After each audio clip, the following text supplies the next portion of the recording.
ത്രിയേക ദൈവത്തിൻ്റെ വലിയ തിരുനാമത്തിന് മഹത്വം ഉണ്ടായിരിക്കട്ടെ.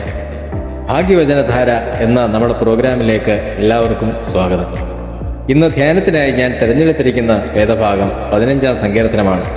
യഹോവയുടെ കൂടാരത്തിൽ ആർ പാർക്കും, അവൻ്റെ വിശുദ്ധ പർവ്വതത്തിൽ ആർ വസിക്കും എന്നതാണ് ഈ സങ്കീർത്തനത്തിലെ ചിന്താവിഷയം. യഹോവയുടെ കൂടാരത്തിൽ എന്നതും വിശുദ്ധ പർവ്വതത്തിൽ എന്നതും ഒരേ അർത്ഥമുള്ള രണ്ട് വാക്കുകളാണ്. യഹോവ വസിക്കുന്ന സ്ഥലം എന്നാണ് അതിൻ്റെ അർത്ഥം.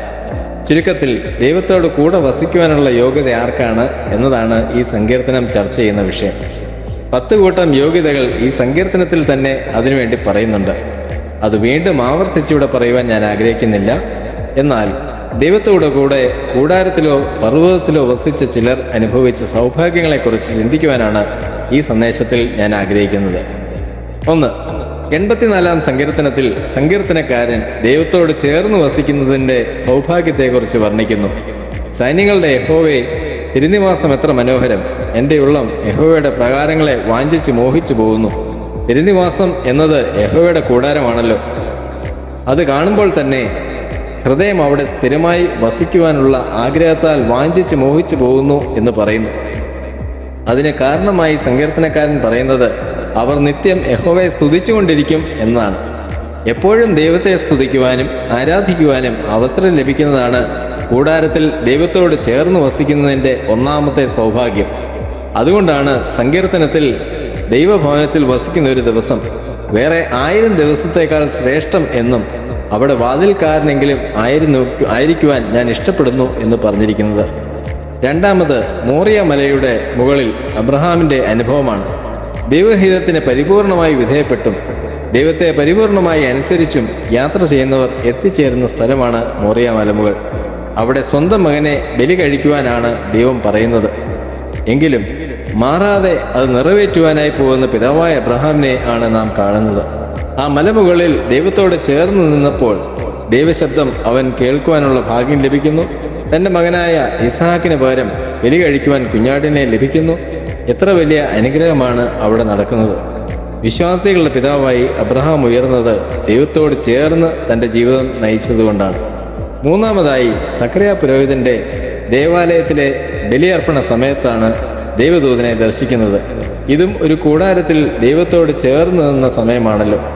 ദീർഘനാളായി തൻ്റെ ജീവിതത്തെ കടുത്ത നിരാശയിൽ ആഴ്ത്തിയിരുന്നതും മറ്റുള്ളവർക്ക് വേണ്ടി പ്രാർത്ഥിക്കുന്ന പുരോഹിതന് തൻ്റെ സ്വന്തം ജീവിതത്തിലെ ആവശ്യത്തിന് വേണ്ടി പ്രാർത്ഥിക്കുമ്പോൾ ഫലം ലഭിക്കുന്നില്ല എന്ന സമൂഹത്തിൻ്റെ പരിഹാസത്തിനും വിധേയനായി ദുഃഖിതനായിരുന്ന സക്കറിയാവ് ദൈവത്തിൻ്റെ മാലാഖ അത്ഭുതവും സന്തോഷവും നിറഞ്ഞ യോഹന്നാൻ്റെ ജനന വാർത്ത നൽകുന്നത് കൂടാരത്തിലെ ആരാധന സമയത്താണ് എന്നത് നാം പ്രത്യേകം ശ്രദ്ധിക്കണം.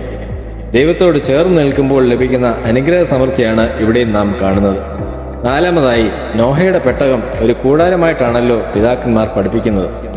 ഒരു സമൂഹത്തെ മുഴുവൻ അവരുടെ അധർമ്മത്തിൽ ജലപ്രളയത്തിലൂടെ നശിപ്പിക്കുവാൻ ദൈവം തീരുമാനിച്ചപ്പോൾ ഒരേ ഒരു കുടുംബത്തെ മാത്രം അതിൽ നിന്ന് രക്ഷപ്പെടുത്തുവാൻ ദൈവം ആഗ്രഹിച്ചത് നോഹയുടെ കുടുംബത്തെയാണ്.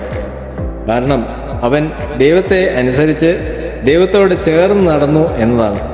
150 ദിവസം പെട്ടകത്തിനകത്ത് പലവിധമായ പ്രതിസന്ധികളുടെ മധ്യത്തിൽ അവന് ജീവിക്കേണ്ടി വന്നെങ്കിലും ദൈവത്തോട് ചേർന്ന് നിന്നതുകൊണ്ട് പ്രതിസന്ധികളെല്ലാം സാധ്യതകളാക്കി മാറ്റിയ ചരിത്രമാണ് നോഹയിൽ നാം കാണുന്നത്. 5. താബോർ മലയിലെ സ്വർഗീയ ദർശനമാണ്.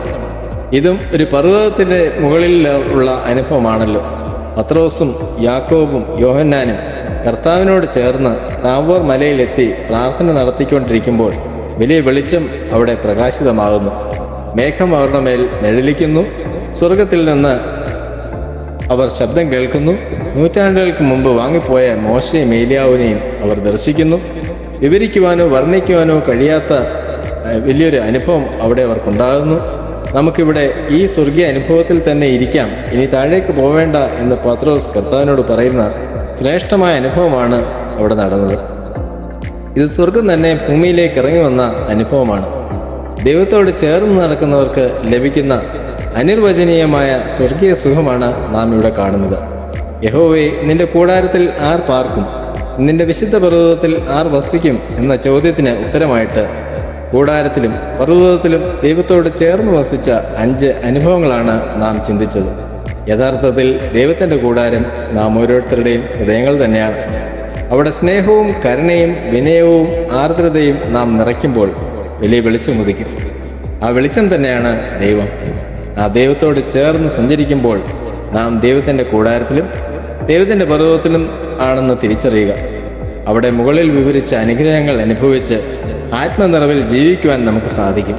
അതിന് ദൈവം നമ്മെ സഹായിക്കട്ടെ എന്ന് പ്രാർത്ഥിച്ചുകൊണ്ട് നിർത്തുന്നു. നമസ്കാരം.